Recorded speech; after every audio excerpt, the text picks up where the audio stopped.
En matière de gestion saine des finances publiques, c'est une nouvelle ère qui s'ouvre et l'histoire retiendra que c'est sous l'impulsion du ministre des Finances Louis-Paul Motazé que cette réforme a vu le jour. Ce 23 octobre 2020 est donc une date historique et la capitale économique du Cameroun, Douala, a été choisie comme ville témoin.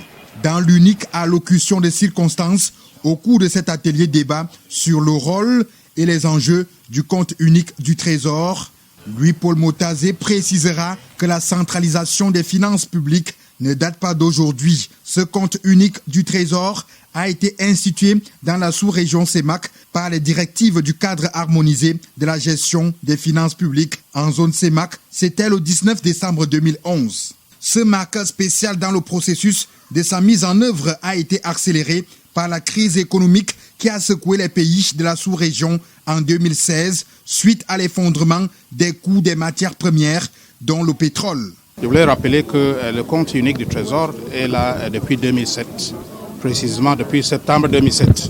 Mais nous avons constaté qu'il y avait encore quelques insuffisances au niveau du compte unique que nous avons actuellement. Donc il était question donc de passer à un compte unique nouvelle contextuel et qui va être qui va permettre une gestion optimale de la trésorerie de l'État. Je prends un exemple au niveau des banques. On a constaté que les dépôts des administrations au 31 août étaient à plus de 900 milliards de francs CFA. Entre-temps, vous avez le Trésor qui va sur le marché pour aller chercher, je sais pas, de 5 milliards, pour aller chercher, lever 10 milliards, même 100 milliards d'emprunts. Donc il est question maintenant de mettre tout cet argent dans un compte unique au niveau de la BIAC, tel que prévu par les directives de la CEMAC et le régime financier de l'État qui a été voté et promulgué en 2018.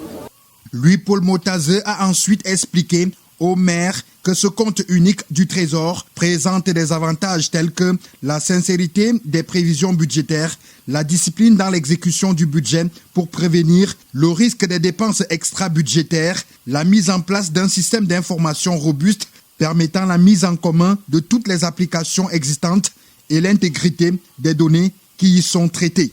La dématérialisation des procédures au niveau du Trésor, la modernisation des services du Trésor par la valorisation du métier des gestionnaires de la trésorerie d'une part et l'instauration du service public banquier du Trésor d'autre part.